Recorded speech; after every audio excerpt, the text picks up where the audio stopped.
मजहब, जमीन और जंग, इजराइल और हमास के बीच छिड़े संघर्ष की पूरी कहानी।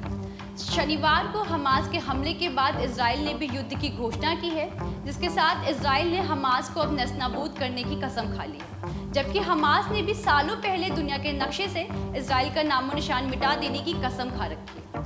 संघर्ष में एक तरफ इजराइल की सेना तो दूसरी तरफ है आतंकी संगठन हमास, जो फिलिस्तीन के पक्ष में है। इस संघर्ष में दुनिया के देश भी अलग अलग गुटों में बंट गए हैं।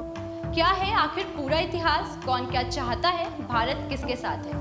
ये वो सवाल है जिसका जवाब आपको हमारी स्टोरी में मिल जाएगा। इजराइल और फिलिस्तीन के बीच 6 अक्टूबर से शुरू हुई जंग अब तक थमने का नाम नहीं ले रही है।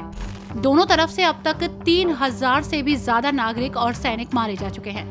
इजराइल में 900 लोग मारे गए हैं, जबकि 2300 से ज्यादा लोग घायल हुए हैं। गाजा पट्टी में 700 फिलिस्तीनियों के मारे जाने की खबर है और 3726 से ज्यादा लोग घायल हुए हैं। इजराइल ने दावा किया है कि उसने हमास के 1500 आतंकवादियों को गाजा पट्टी पर मार गिराया है। इस जंग से हर तरफ बर्बादी का आलम है। घर उजड़ गए हैं, जिंदगियां तबाह हो गई है। हमास ने इजरायली इलाके में अब तक का सबसे बड़ा हमला करके 700 से ज्यादा इजरायली लोगों को मार गिराया है। हमास और इजराइल के बीच ये लड़ाई अभी जारी है। इजराइल अब गाजा पर जमीनी हमला करने की तैयारी कर रहा है ताकि हमास को सत्ता से उखाड़ फेंका जाए। हमास ने कई इजरायली लोगों को बंधक बना लिया और महिलाओं के साथ अमानवीय व्यवहार की तस्वीरें भी सामने आई। इससे इजराइल बहुत गुस्से में है और 1 लाख सैनिकों को गाजा पट्टी की सीमा के पास जमा कर दिया गया है। इजराइल के प्रधानमंत्री ने ऐलान किया है कि ये बहुत लंबा युद्ध होने वाला है। उधर ईरान और कतर ने इजराइल को चेतावनी दे दी है। इस तनाव के बीच पश्चिम एशिया में जंग छिड़ने जैसे हालात बनते जा रहे हैं।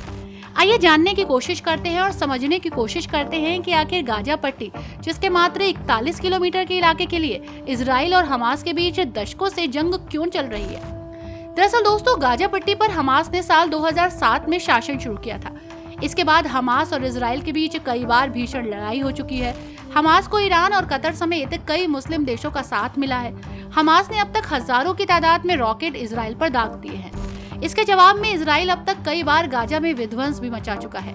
इजराइल ने साल 2007 से ही गाजा पट्टी की चौतरफा नाकेबंदी की थी। गाजा पट्टी भूमध्य सागर से सटकर इजराइल और मिस्र के स्थित भूमि की एक संकीर्ण पट्टी है। गाजा पट्टी पर पहले ऑटोमन साम्राज्य और फिर ब्रिटिश साम्राज्य द्वारा कब्जा कर लिया गया। ये दोनों फिलिस्तीनी क्षेत्रों में से छोटा है। दूसरा इलाका पश्चिमी किनारा है।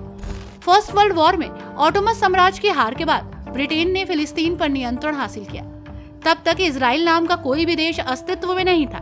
इजराइल के वर्तमान क्षेत्र से लेकर वेस्ट बैंक तक के पूरे इलाके फिलिस्तीन के नाम से जाने जाते थे। अरबी मुसलमानों के साथ यहूदी शरणार्थी के तौर पर फिलिस्तीन में रह रहे थे। आगे यहूदियों ने अपना एक अलग देश बनाने की मुहिम छेड़ दी। अंतर्राष्ट्रीय समुदाय ने ब्रिटेन को फिलिस्तीन में एक यहूदी मातृभूमि बनाने का काम सौंपा, जिससे दोनों समूहों के बीच तनाव और बढ़ गया। अब आपके जहन में सवाल आ रहा होगा कि आखिर ये हमास क्या है। हमास फिलिस्तीन का एक इस्लामिक चरमपंथी संगठन है। इसी के कारण इजराइल और फिलिस्तीन के बीच युद्ध की शुरुआत हो चुकी है। हमास ने 7 अक्टूबर की सुबह इजराइल पर 5000 रॉकेट दागे और इजराइल में घुसपैठ कर इजराइल के नागरिकों पर हमला किया।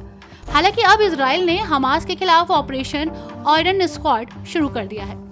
यहाँ आपको बता दें कि हमास फिलिस्तीनी इलाकों से इजराइल को हटाने के लिए लड़ाई लड़ रहा है। हमास को गाजा पट्टी से ऑपरेट किया जाता है।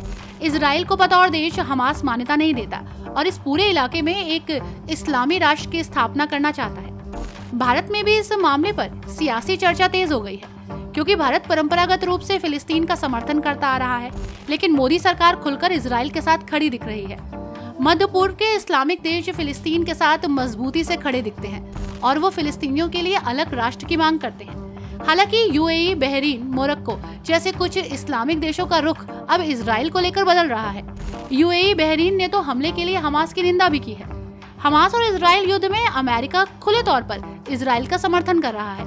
अमेरिका ने मदद के तौर पर खतरनाक हथियार और गोला बारूद से लैस एक विमान इजराइल भेजा है, तो वहीं लेबनान और सीरिया भी अप्रत्यक्ष रूप से फिलिस्तीन की मदद कर रहा है। Bureau report #Bharat.